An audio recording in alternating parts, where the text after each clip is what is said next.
The broadcast is now starting. All attendees are in listen-only mode.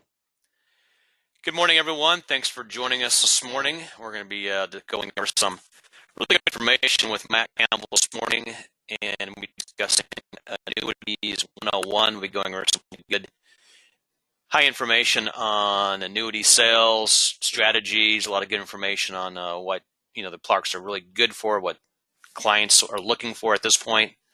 With the stock market flexibility, I think the Annuity 101 should be really a good introductory information to look at today. So we'll go ahead and go through that here shortly with Mac. But first of all, I'm going to go for some slides with you. I know we've got some really good programs going right now with the Referred Producer Program.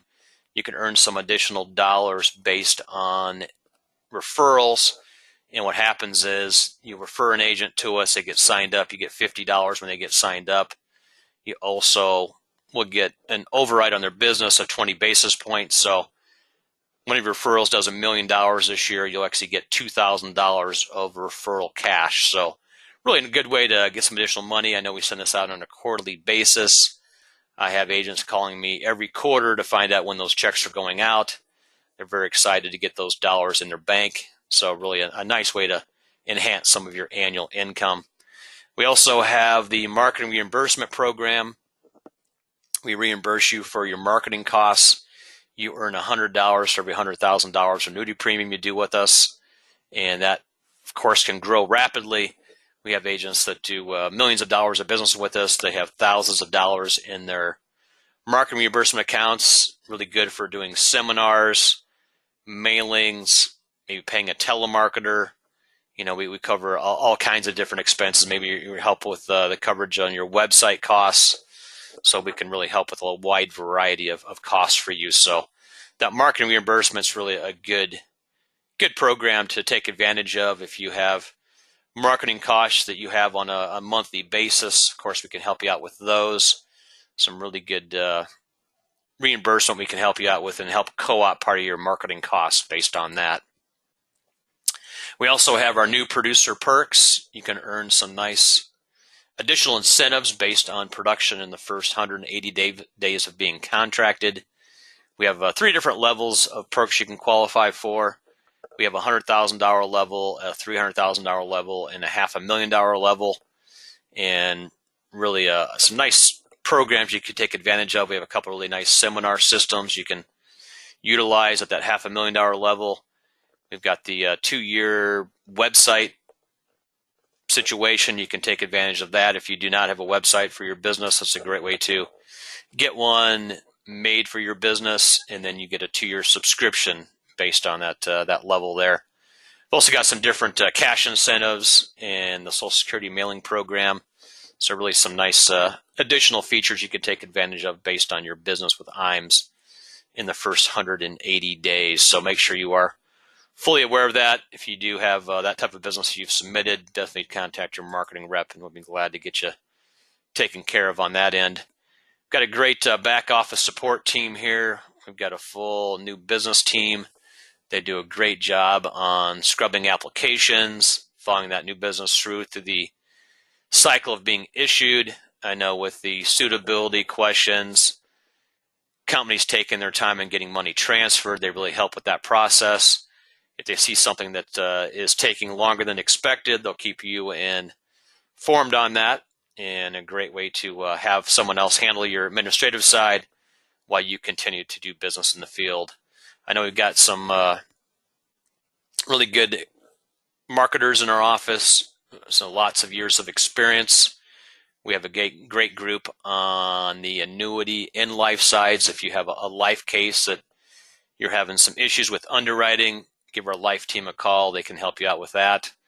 If you have a situation, maybe you're looking for a certain interest rate on the annuity end, or looking for a bonus or a certain income, definitely give our marketers a call on the annuity end, and we'd be glad to get that going for you based on that side of the business. We've got a great contracting department here. We can get you licensed up online. You get licensed up with a number of companies at one time with just a click of a mouse. Really makes it easy for you when you're getting signed up with different carriers. Got a great creative team also. I know we've got team that's done some great work on company branding, logo designs. Maybe you want to do an email campaign to some of your clients. Maybe you're putting together a newsletter. They help with website development. Maybe you want to do some social media advertising. I know they've got some expertise on that side. And then we've seen more and more people using the social media in order to get in front of more clients. Really, it's the newest wave of advertising. So that would be something you want to definitely take advantage of through our creative team here. Maybe you want to do some business cards, put together some stationery, whatever it may be to be able to help you out with the best design based on, the current situation that you're working in. So definitely keep that in mind with our marketing team, with the creative side. I know we've got 3 great individuals working on that department, so they can do a great job on getting things taken care of for you on your end. Got our website, the www.imsinc.com, and you can get on there and pull up forms. Maybe you were going to write a case this evening, you need to get the forms printed off. You can go to our website and get those forms from us. Maybe you're looking for an AM Best report on a specific carrier. You can pull up the industry link information on that. We have our current annuity news booklet on the site. You can pull up our current annuity rates. Maybe look up a term quote. A lot of different avenues you can go on our website. Really easy to use. It's broken down by the different products. Maybe you look at the life insurance side, or maybe you're looking at annuities or long-term care. You can click on that products tab and pull up the site and the site you want to take a look at. So really a strong program there to review. We got some great sales ideas on the website. There's some great support for you for information you can utilize in the field. Got some good fact finders, mailing pieces, really some good information you can utilize right off our website. We also have the Retirement Analyzer software. I know that we have a great team, or actually Marcus on that side of it works on that side of it, and he's got some good expertise with the software program. You can utilize the printouts with clients, gives you really a good overview of where they are today. You can do some forecasting of years down the road. Maybe look at where they're going to be 10 years from now based on their savings, 20 years from now. You can plug in different variables based on nursing home stays, premature deaths in the family. When you're looking at retiring, you can plug in all that information. It's going to give you a really good detailed report on where you stand today and where you're going to need to be 5, 10, 15 years from now. So if you've never used that, Marcus is a great individual to work with on that side of it. Definitely give him a call.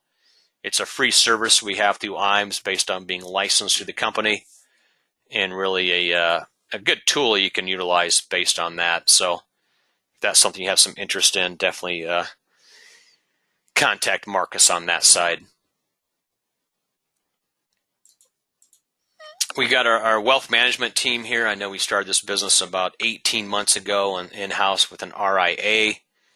We've got some great individuals getting signed up with this. We help with getting you enrolled and taking a Series 65 test, and some great information on that side. If that's something you have some interest in pursuing, I just put up a poll real quick here. You can mark off yes that you would like to pursue the IMS wealth management side of the business.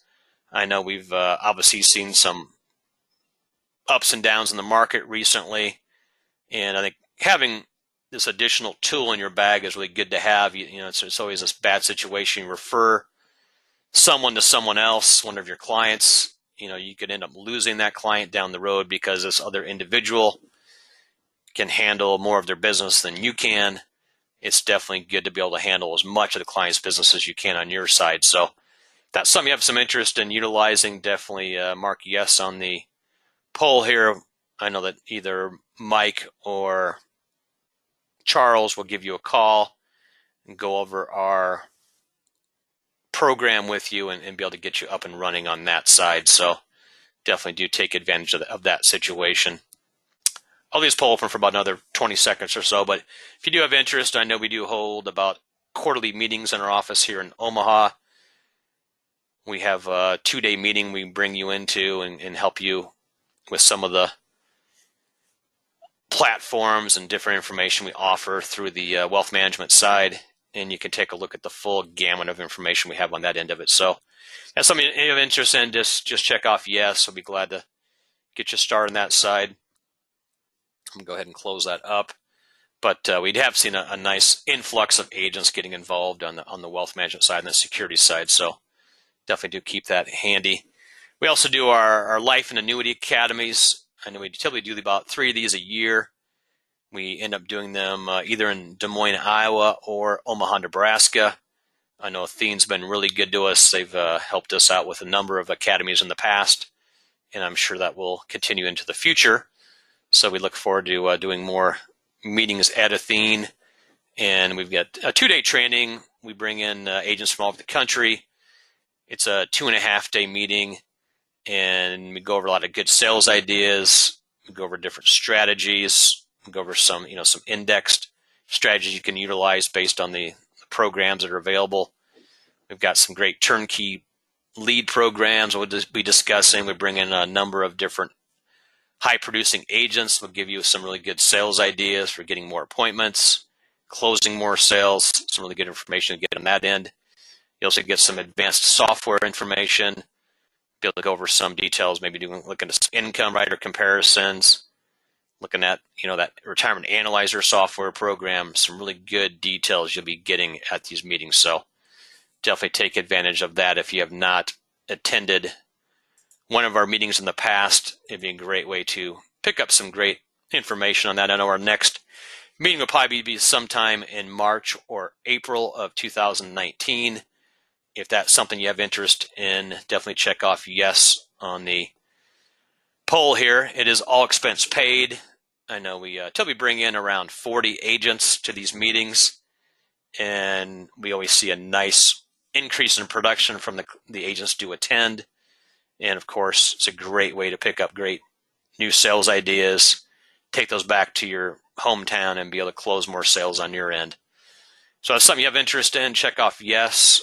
I'll be glad to put you on the list for our next meeting.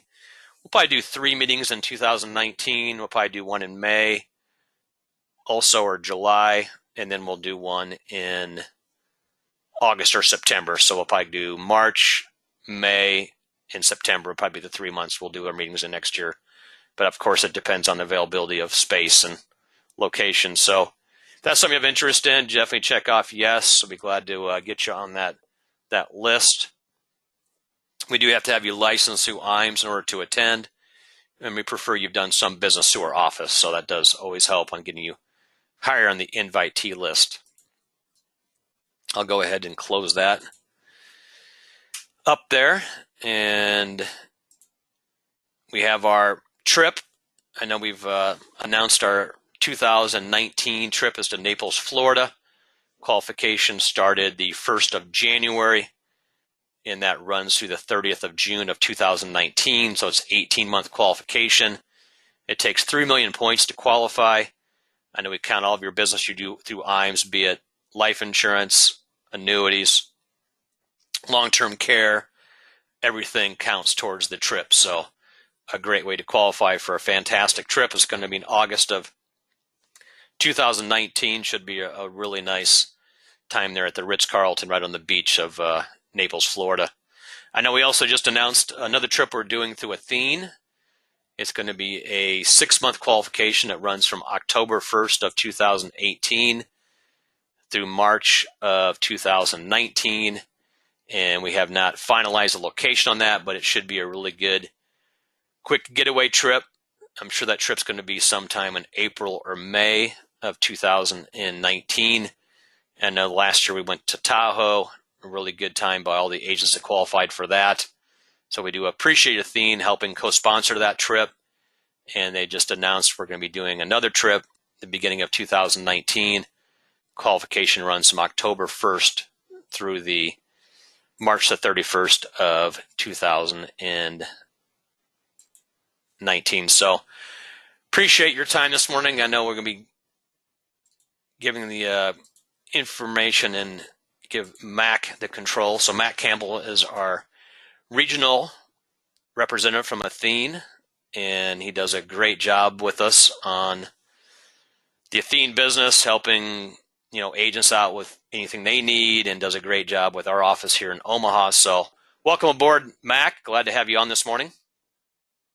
Thanks, Matt. I appreciate the introduction there. If you do me a quick favor, just so we're on the same page here. Sure. Just verify with me that I guess number one, you can hear me okay, and number two, that you can see the slide on the screen. Yep, everything looks good. Great. And you sound great. Again, thanks again, Matt. Yep. Happy Friday, everybody. We will get things moving here. Call it about 20, 30 minutes of content, and then we can take some questions if you'd like. If you've joined one of my prior webcasts with the great folks from IMES, we tend to kind of focus on, a product or a concept, whether it's income or we had our new launch of the Agility product not too long ago.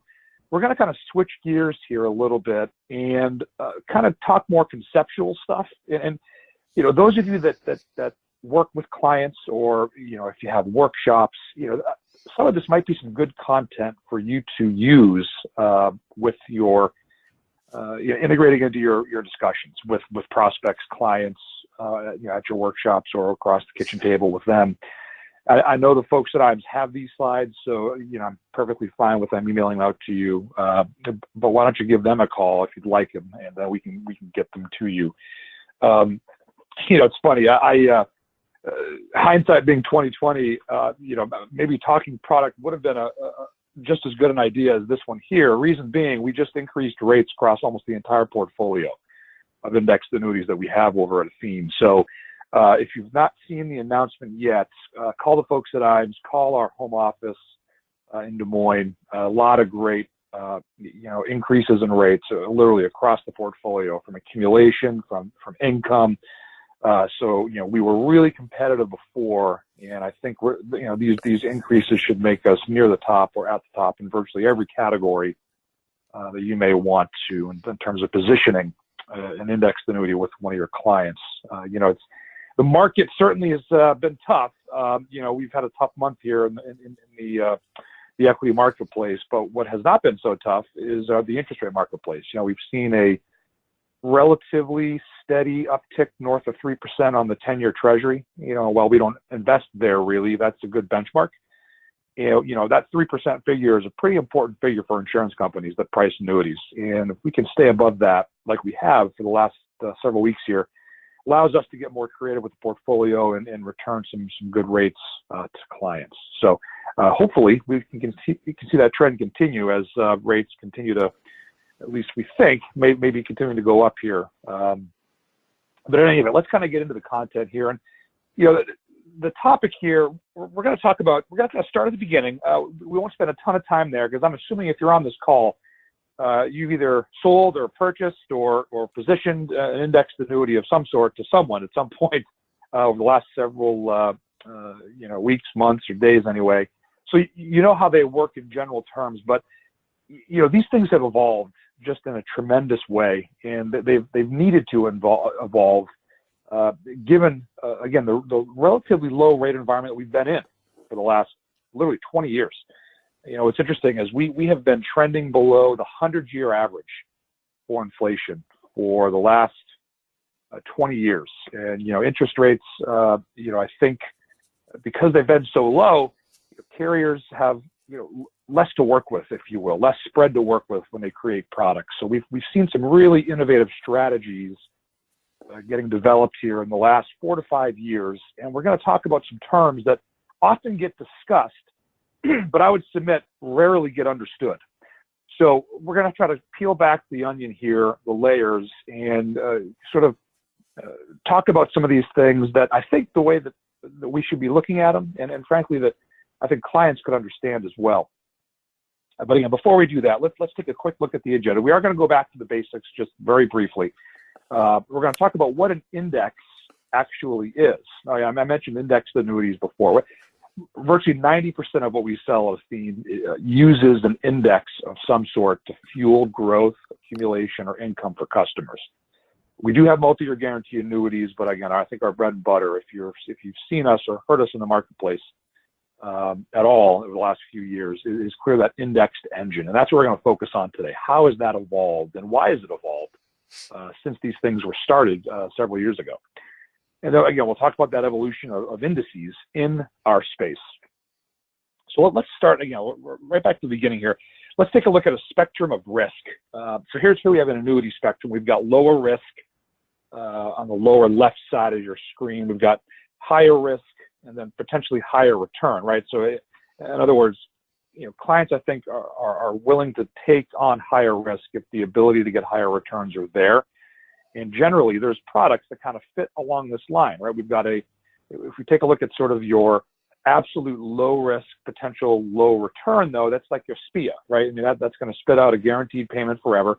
Not going to get a lot of upside there, or virtually none in many instances, but again, no risk.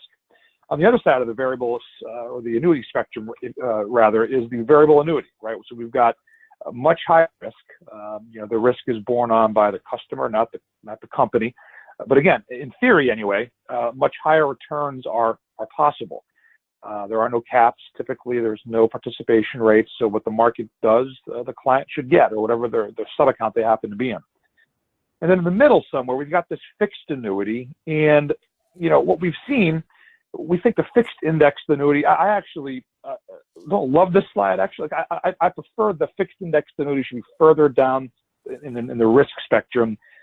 What we've seen in the last 5 to 6 years in particular is this convergence to the middle, right? Because as markets have gone up, if you're familiar with variable annuity products, they're typically very expensive. And yes, while there's returns available that are pretty good, oftentimes they're paying a lot, 3-4% in fees, and people don't like to pay fees, right? So we're seeing a convergence down to the indexed annuity from the VA side, and a convergence to indexed annuities from the fixed annuities out there as well.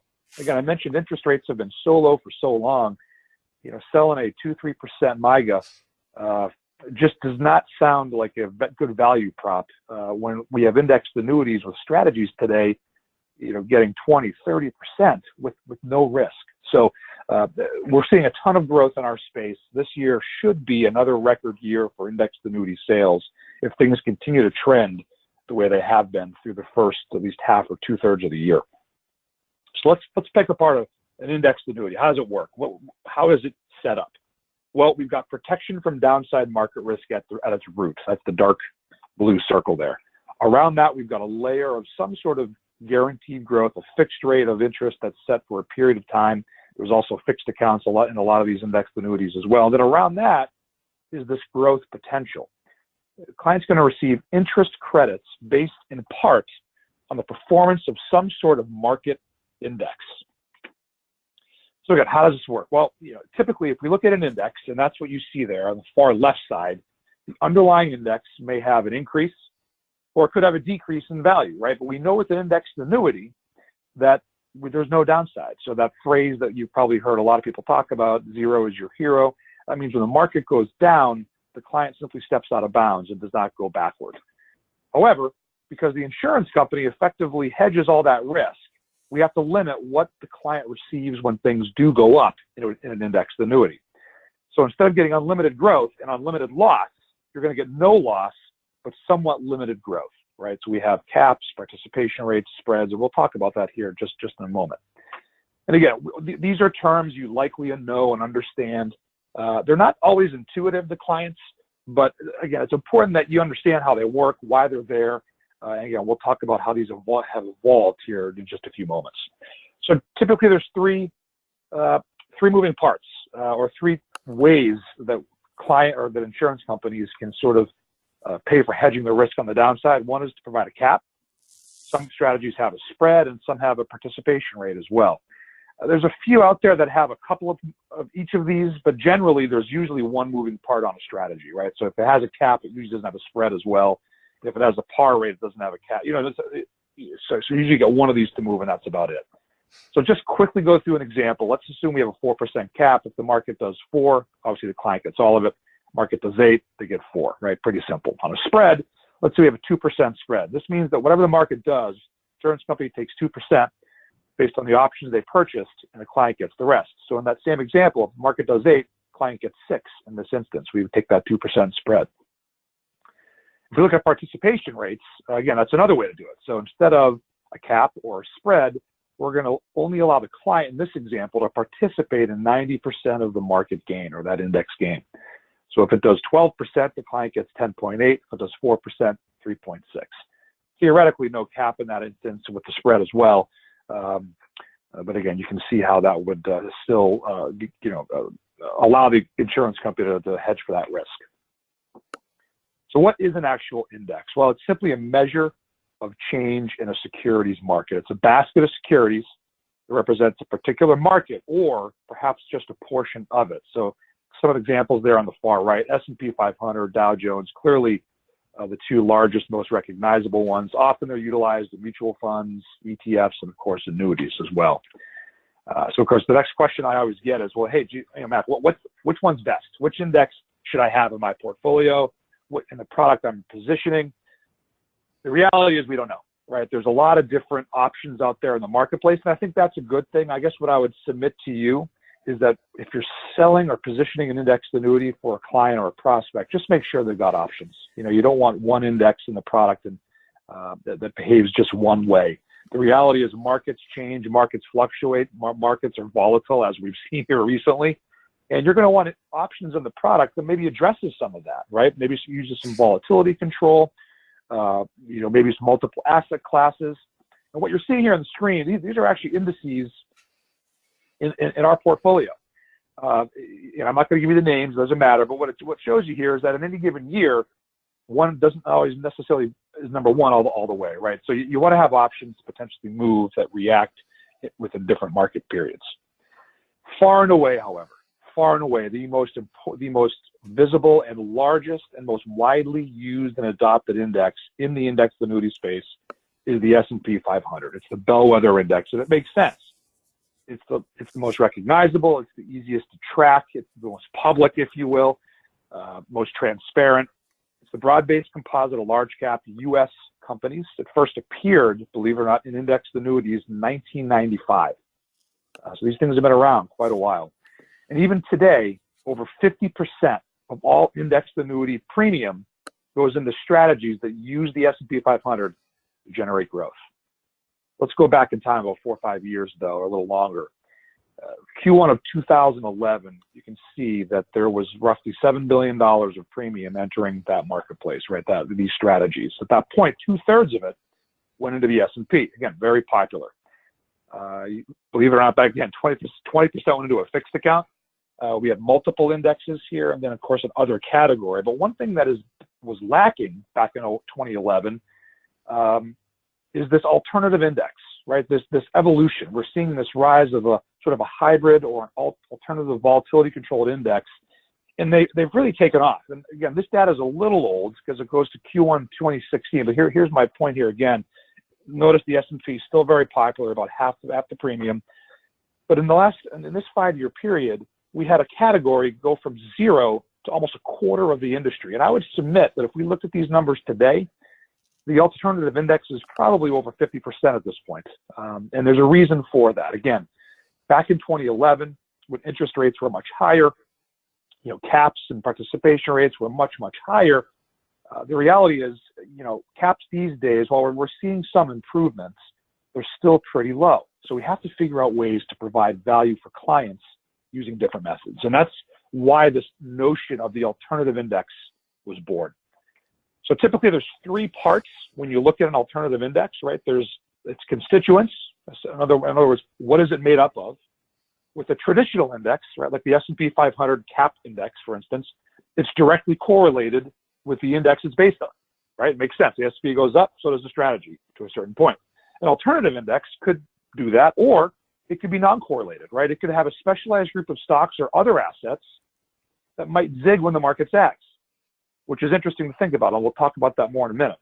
So constituents, part 1, what are they made up of? Part 2, what's the maintenance? In other words, is there a moving part? Is there a way to move assets, if there are different asset classes within that strategy, to smooth returns for clients and, of course, carriers as well? Well, with the traditional index, again, just use a traditional S&P 500 with a cap, it's basically static. You know, again, the market goes up, it goes up, it goes down, it goes down. There's no moving part. There's no formula or algorithm that reweights and rebalances because it's only got one position, the S&P 500 index, right? An alternative index usually has some sort of rules-based formula that's unemotional and automatic that will frequently tactically rebalance or reweight the strategies, right, to smooth the ride for clients. And the last piece is usually risk control. There typically is zero risk control with a traditional S&P 500 strategy with a cap. The cap, in effect, is the risk control, right? That's sort of the upside opportunity there. Now, with a lot of alternative indices, there is no cap to these, right? So we may have our participation rate, but with no unlimited, with theoretically unlimited upside. But we have to add a layer of risk control to stable returns for everyone involved. Having risk control allows the insurance company to go out there and buy cheaper options and get better rates for clients, okay? So keep that in mind. So let's talk about what volatility control actually looks like when we apply it to an actual index. So what you're looking at here, the blue line is the S&P 500 index. That's not a strategy, that's the pure index. You can see that it, very volatile. You can see in 2009 how it tanked, like we know that, but it's been a pretty good bull market since then. Even despite the recent correction here, it's still done pretty well over that time frame. But the lighter blue line is the exact same index with a layer of volatility control. Now notice, a couple things I want you to take away from this slide. It started at the same time or at the same place. It ended at virtually the same place, but notice the ride was a lot smoother to get there. And that's what applying a layer of volatility control does to these strategies.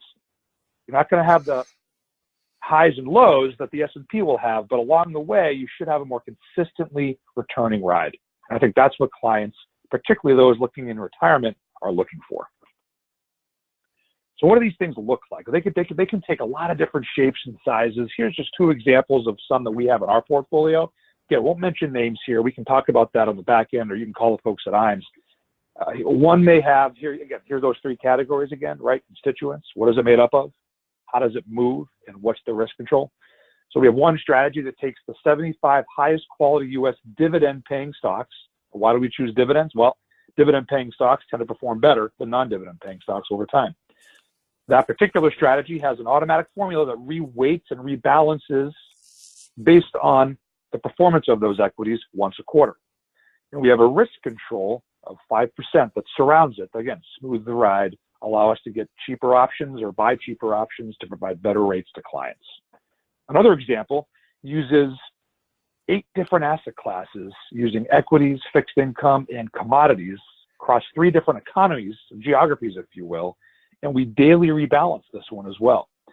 So I think if you're familiar with the notion of rebalancing is almost like another layer of risk control, right? The more often you rebalance a portfolio, typically you're smoothing out those volatility curves, right? So we do this daily on this strategy, and this is a great index that will basically zig when the market zags, right? So it's negatively correlated to the S&P 500, in other words. So why would we consider alternative indices? Well, for diversification, right, to differentiate ourselves from what other advisors are using out there, we've got equity versus potentially multiple assets available.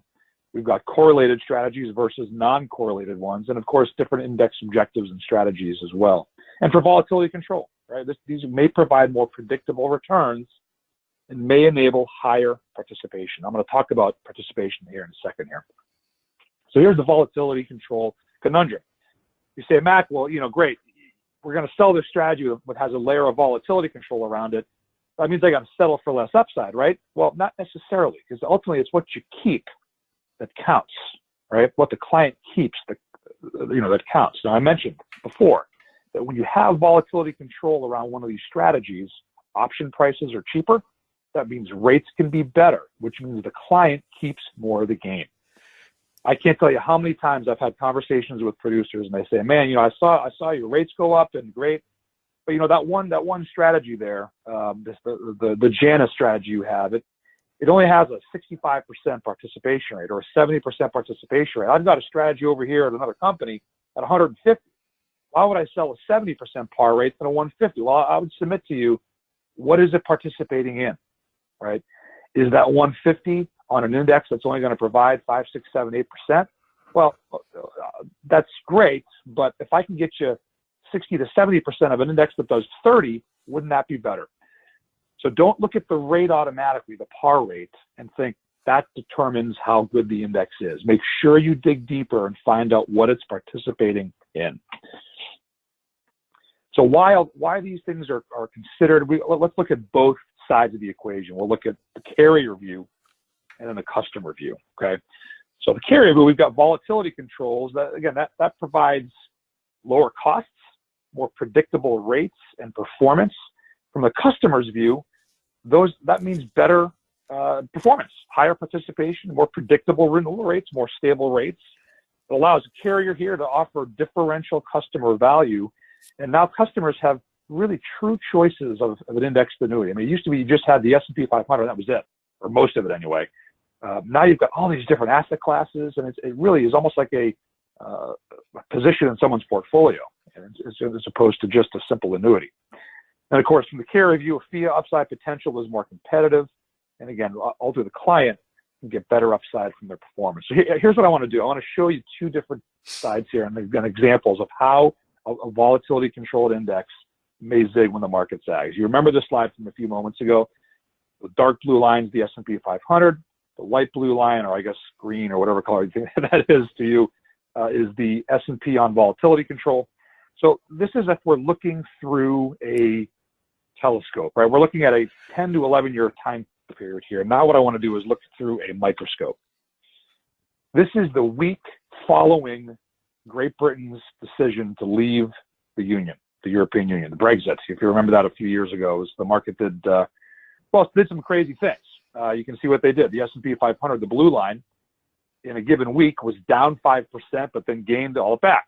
Right? That's what the market does. It reacts. It's volatile. Now, if we look at a couple of strategies here that we have in our portfolio, we see that, well, okay, volatility control lessens the blow. So we're not down 5%. We're only down 2 or 3. And in one case, that red line, we actually went up when everything else went down. The reason we did that is because that strategy has different asset classes and it rebalances daily. So when the market went haywire, it shifted out of equities and into commodities, right? They tend to do better when the equities are down.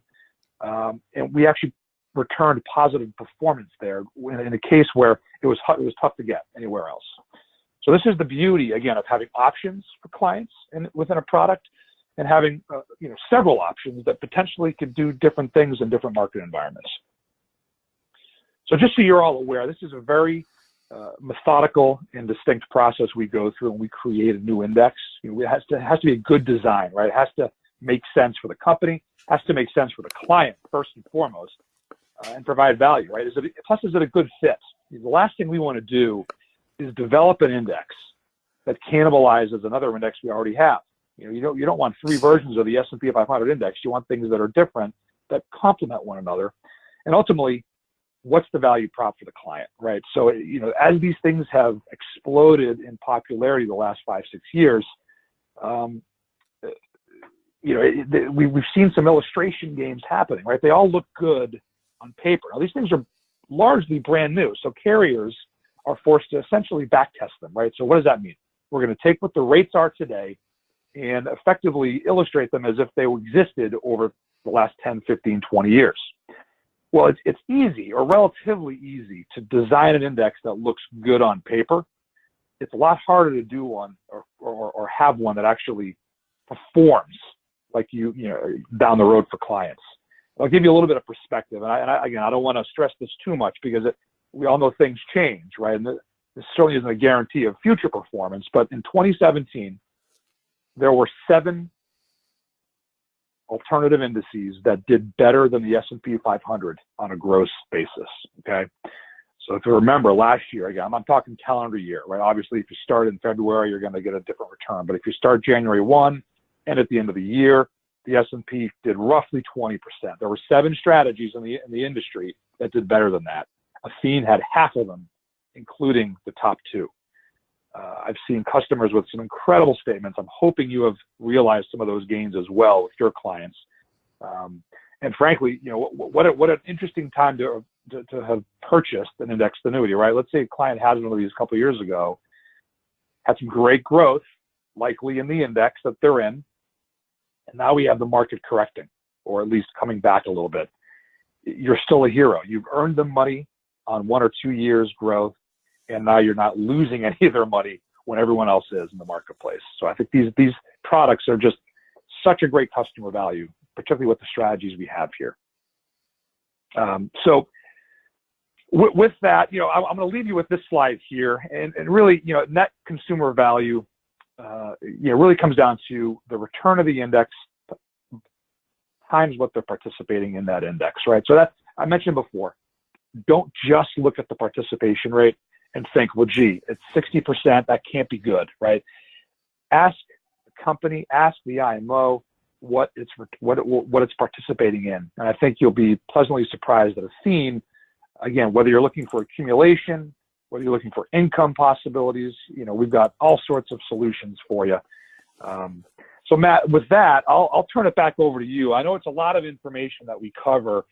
Again, I'm totally happy with you sharing the content with the people on the call as well.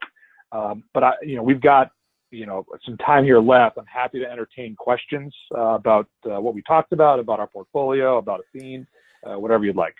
Yeah, I've had a couple of questions come up. The first question was S&P and using dividends. I know most of your S&P index strategies now do not consider the dividends. Is that kind of what you're seeing on your end, Mac? Dividends aren't used in the S&P. So there's I'll answer that a couple different ways. So just bear with me. So typically the traditional S&P strategies are not using dividends, right? That is true. One of the beautiful things with designing an alternative index is you have the ability to potentially look at that, right? So usually there's two general designs when we look at these uncapped volatility indices. There's an excess return design and a total return. And at Athene, we've got versions of both, right? So with total return indices actually use dividends as well. But those can also be a little bit more interest rate sensitive. But again, I think it's important if you're looking at a company that they should be looking at both of those, because the reality is they're going to provide growth in different ways in different markets. But you are right. Traditionally, the S&P strategies do not include dividends. That is correct. Okay. And then I've got another question about the daily balancing versus doing it monthly. And take a look at what Athene offers. Is there more, a strategy that's more consistent over the years versus one that's, more built for home runs? When the market's way up, It's really going to lock in more of that gain.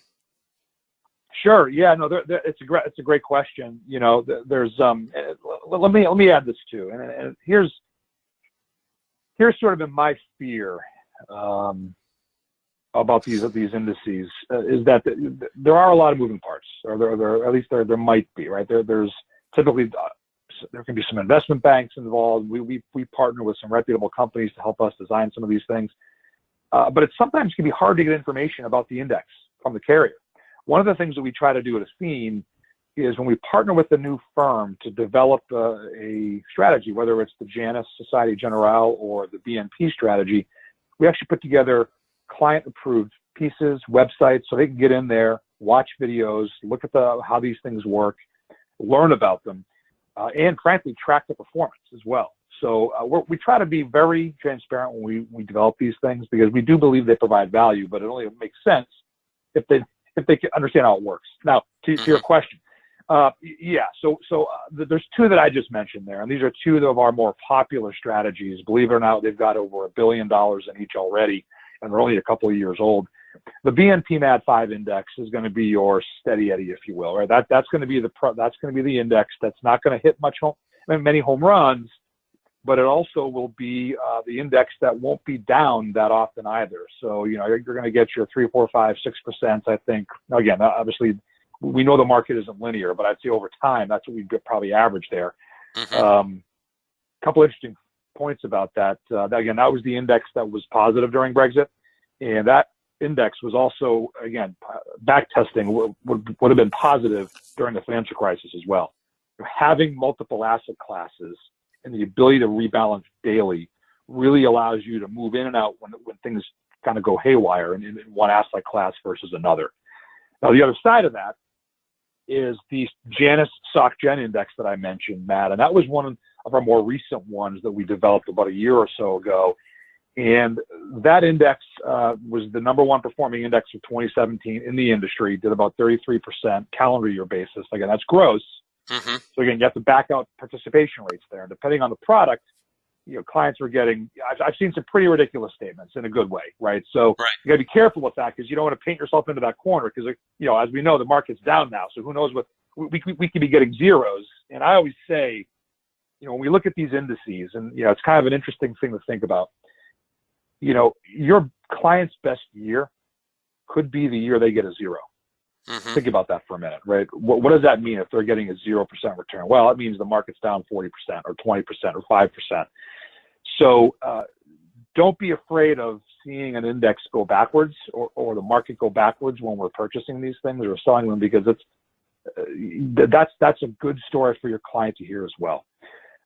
So again, just to kind of conclude that point, BNP MAD 5 is probably a great sort of, again, moderately priced, moderately returned strategy, steady. SocGen is going to be more of your home run strategy. It's mirrored very closely on the S&P 500, but tends to do a little bit better, frankly, than that did. Or last year, about 50% better, believe it or not. So, but again, you'll likely have more zeros on that strategy than you would perhaps with the BNP. Sure. That's why I think it makes sense to have a product that has both, right? Put some money in one and put some in the other, and then kind of go from there. So, does that help answer the question? It does. And I know that, obviously we still do offer the S&P index, and it's got some good risk-controlled strategies in there. I think the 8% risk-controlled strategy, that seems to have done well the last couple of years. Yeah, so I mentioned on that. there were three. I mentioned that we had 3 of the 7 that outperformed the S&P last year. Mm-hmm. That was the other one. The S&P risk control you just mentioned, that did better than the S&P last year as well. So, right. I've seen some really great statements in all those strategies. So anyway, and it's always good for an agent to kind of put the money across the board. You don't want to have all your money in one strategy, because any given year, as you put up those slides, one strategy is going to outperform the other. So it's always good to kind of have your eggs across numerous baskets. I mean, that's what I've always seen. Yeah, I would agree with you, Matt, and I would take it a step further as well. What we haven't talked about, but I think we need to think about, is that there's strategies out there that are 1-year designs, some have 2-year designs. And not only do I think it makes sense to have multiple strategies, I think it makes sense to potentially have multiple durations, right? I mean, I don't know how many people like to wait 2 years to see something, and heaven forbid there's no growth. Right. Which could happen, as we know, but, putting someone in an annual index at least gives you the ability, along with the 2-year, to show them something every year, right? Just something to think about. So I think mixing up 1- and 2-year strategies is a great concept as well. Mm-hmm. Exactly. And then, the only way to test the new indexes is to do back testing. Obviously, you can't predict the future. So when a new index comes out, I mean, you're basically rolling the dice, in the first couple of years of what that thing's actually going to do. Is that kind of the way you look at it too? Well, yeah. Rolling the dice to me implies you can lose, and we know we can't, right? So I'd be careful with that analogy. But you're right. I mean, look, companies are forced to backtest because that's the only method to see what they may have done over that time period. What I would submit is that make sure the company you're selling, like we do at Athene here, uses a very comprehensive backtesting methodology, right? The more market scenarios you look at, the more accurately you're likely to predict forward movement. And, we try to look at every single market cycle over the last 20 to 30 years, thousands of market cycles and conditions to backtest our strategies. So we're pretty confident that we're getting reasonable rates of return. Now, what that means, though, we might not be always the highest illustrated product, but I'd rather under-promise and over-deliver than the opposite. Exactly. So again, roll the dice. Again, I'm going to give you a hard time. I would use a different analogy, right? Because you're never going to lose here. But yeah, I mean, look, it is a bit of a guess. We think it's an educated one, and we feel confident that our returns will bear what we are illustrating as well. Exactly. But I do appreciate Mac being on this morning. I know we're trying to keep these under an hour on time if we can. Anything you want to close up with, Mac, this morning before we let everybody go this morning? Well, no, thanks again, Matt, for the co-sponsoring this with me here. Looking forward to working with people on the call. Please, again, I'll stress again, I'll end the way I started. We literally just increased rates, I think it was yesterday, across the board. So give us a call. Give the folks at IAMS a call for the slides, and they can talk you through what we increased. And yeah, look forward to working with you. Have a great day. Hey, appreciate it, Mac. I know we've seen some really nice increased rates this year. It's making the sale of indexed and fixed annuities a lot easier these days. And with higher rates of return, I mean, it's the first time we've seen rates go up like this in probably about 10 years. We've actually seen rates going up as opposed to down. So I know we've seen a drastic increase in business, especially in the fixed rate market. We've seen a lot more fixed rates coming in. We also have seen a ton of index business coming in because of the higher caps, higher participation rates, lower spreads. So that definitely leads to higher returns for the client as long as the market is performing. And it's definitely making the job of agents easier in competing in the marketplace. So yes, I'll be able to get all the current rates to everyone. Just I'll be calling on everyone that did attend today, and the non-attendees, I'll be giving everyone a call here in the next few hours. And if we do have interest in getting hooked up with Athene, we'll go ahead and send your contracting through. We'll get you signed up and get that taken care of. I know Athene has been our number one carrier the last few years, so really seen a ton of business going to Athene this year in the last few years. So excellent job on that end. Otherwise, everyone have a great week. We look forward to seeing as many of you on our next 2 trips as possible. And as soon as we have that location finalized on the Athene trip, we'll go ahead and get that sent out. But otherwise, everyone have a great weekend and appreciate your time this morning. Bye now.